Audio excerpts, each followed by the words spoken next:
Have you ever questioned whether you still need pals when you're 70? It may sound shocking, even a little unnerving, to ask that question.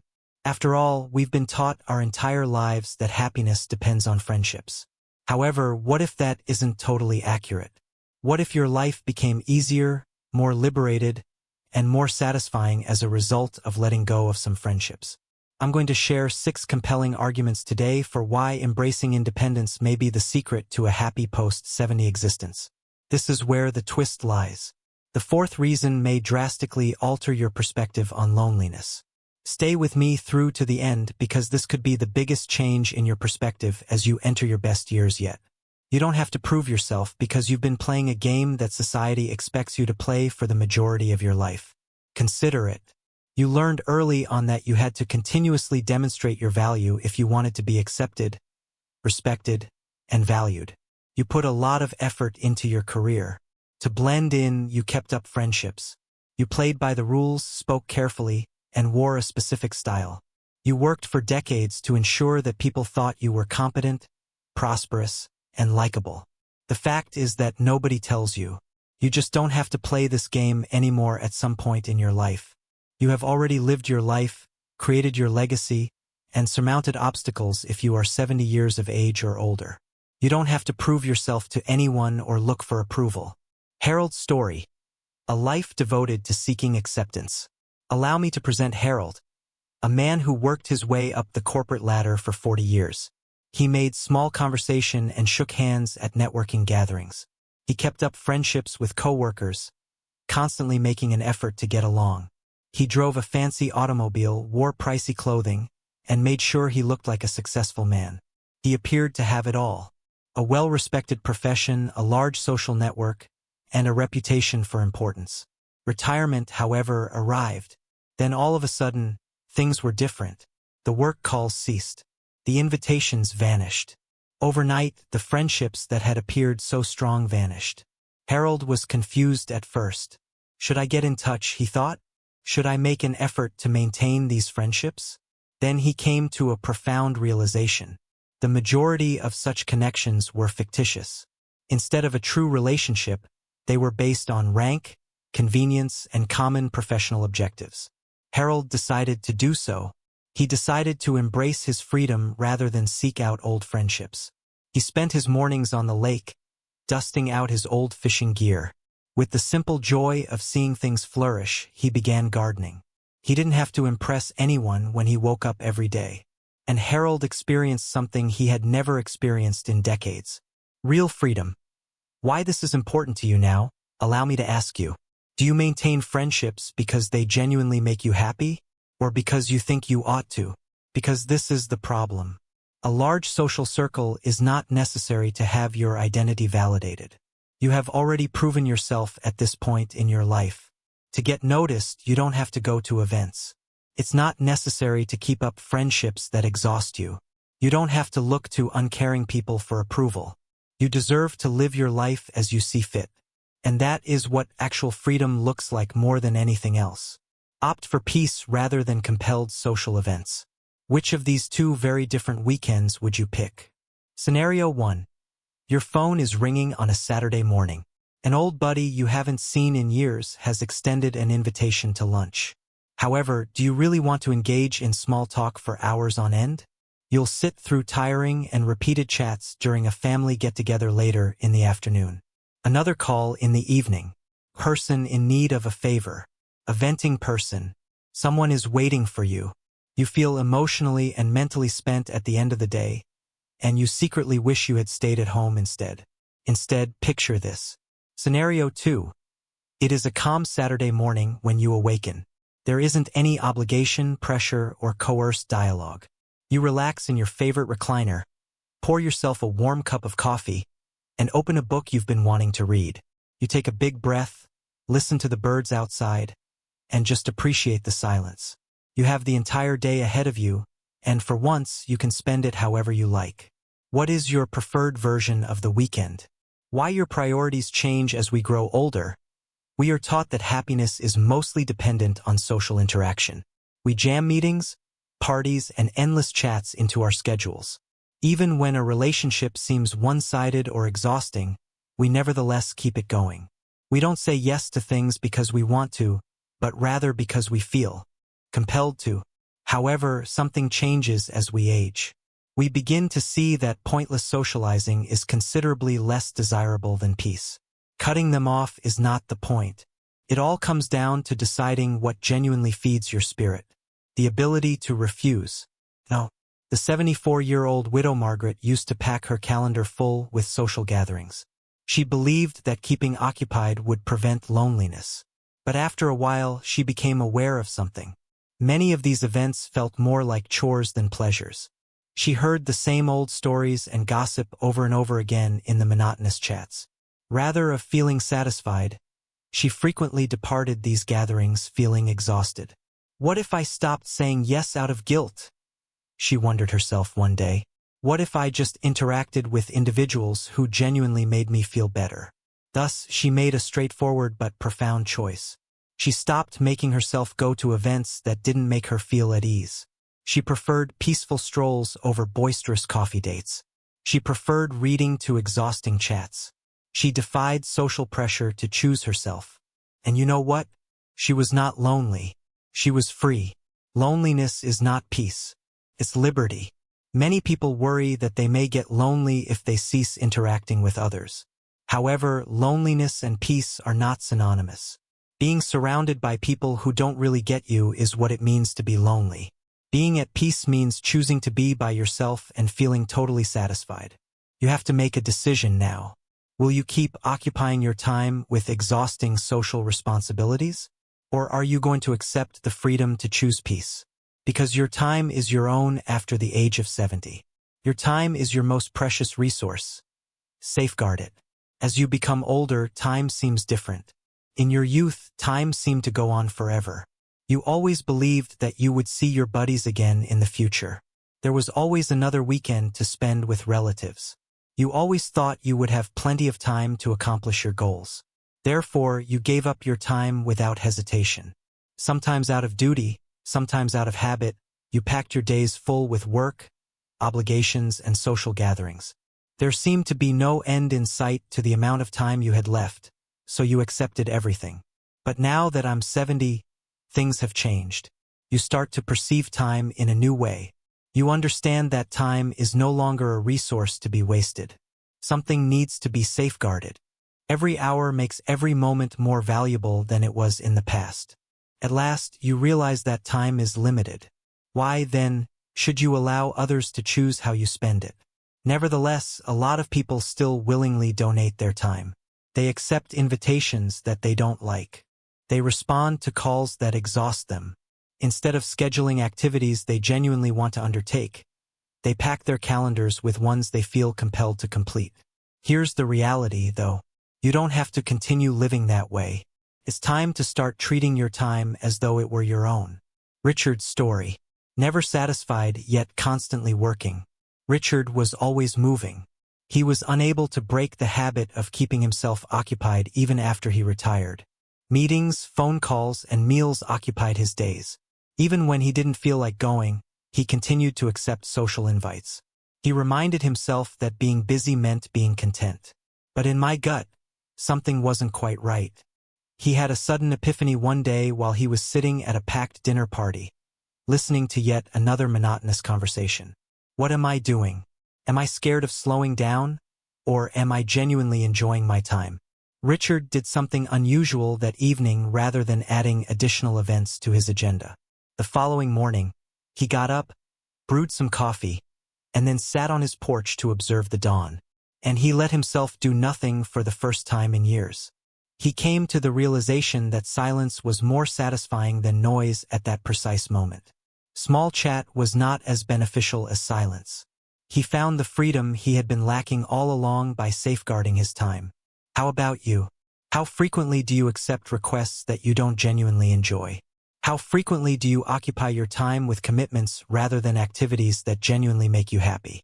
It may be time to consider who you are truly spending your time with if you have ever returned home from a party feeling worn out rather than satisfied.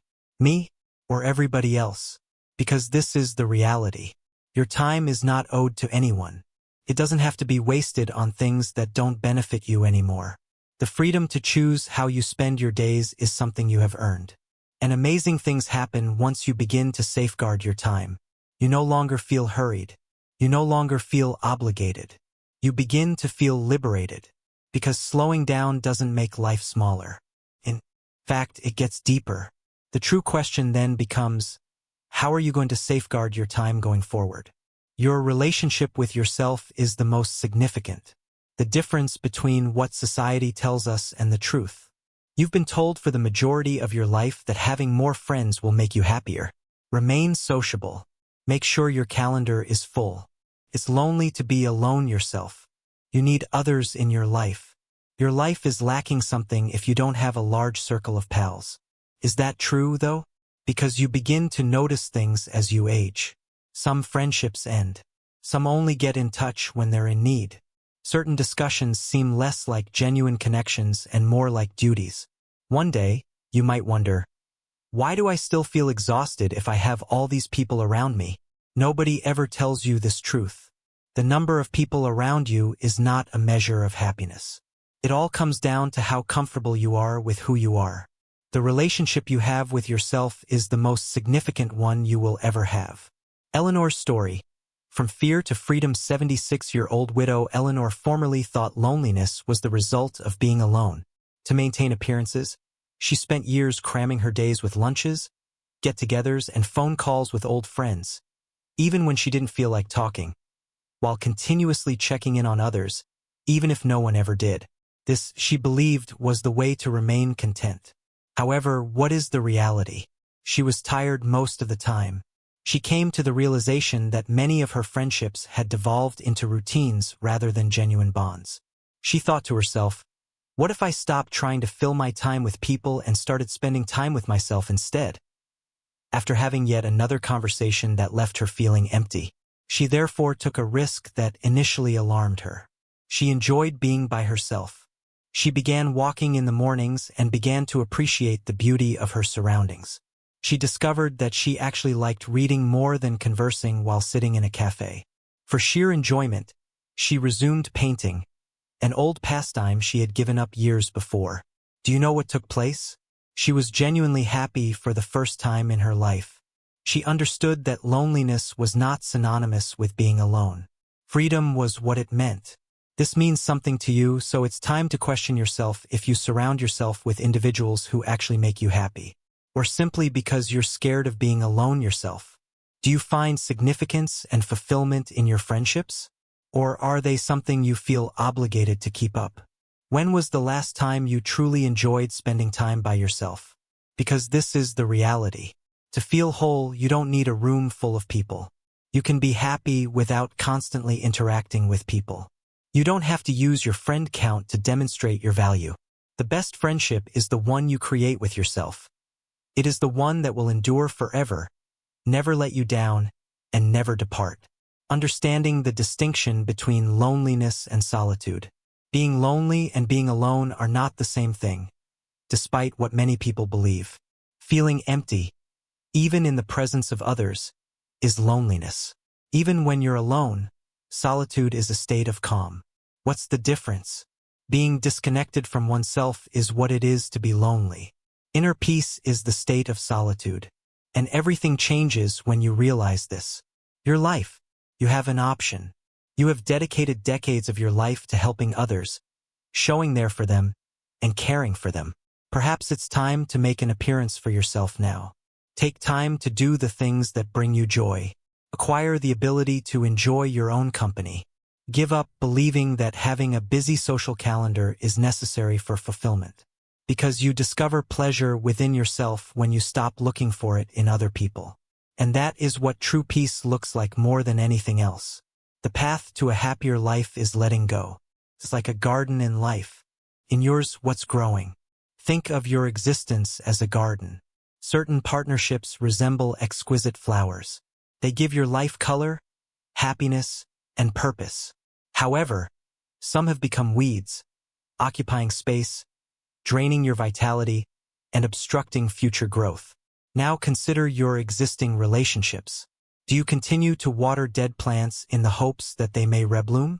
Do you maintain friendships more out of habit than genuine connection? Is there life in your garden? Or is it packed with items that are no longer useful to you? In actuality, not all relationships are destined to endure forever.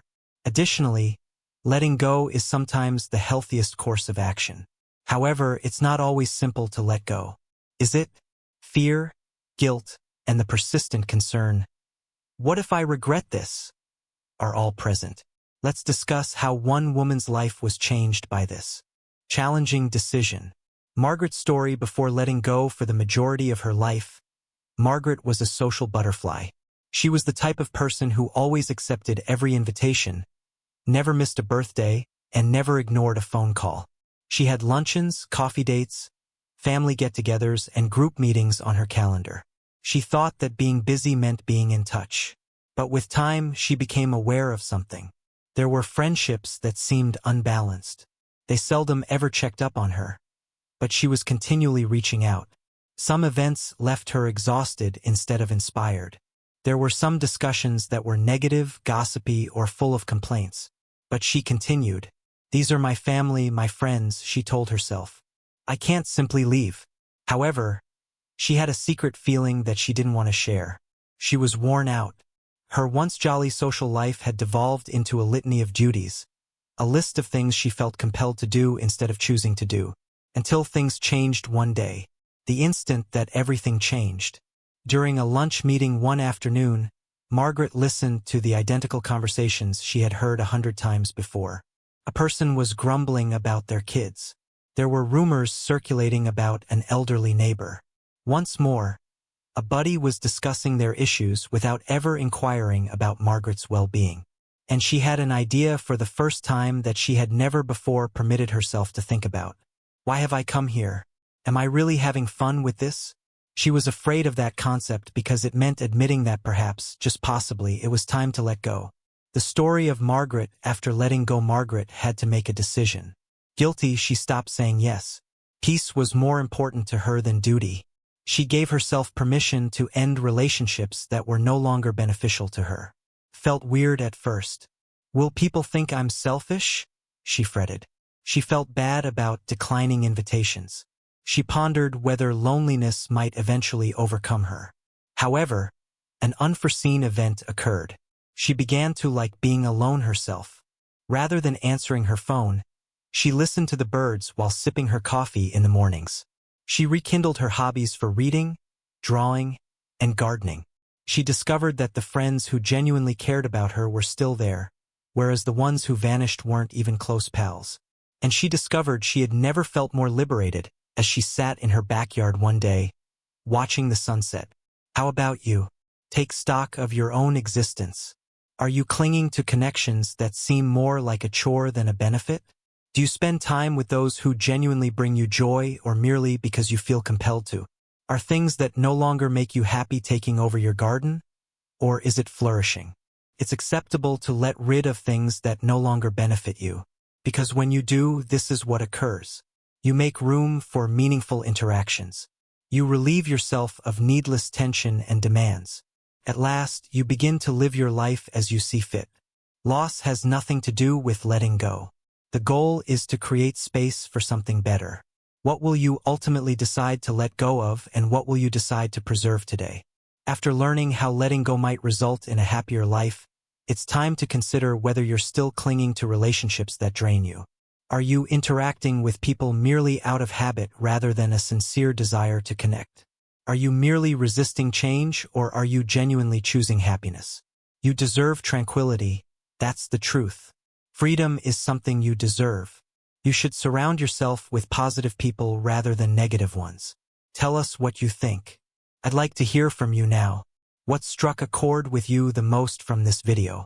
Have you ever ended a friendship because it wasn't feeling right? Are you prepared to begin prioritizing peace over duty? Or do you still find it difficult to let go of some relationships? Leave a comment below and tell us what you think.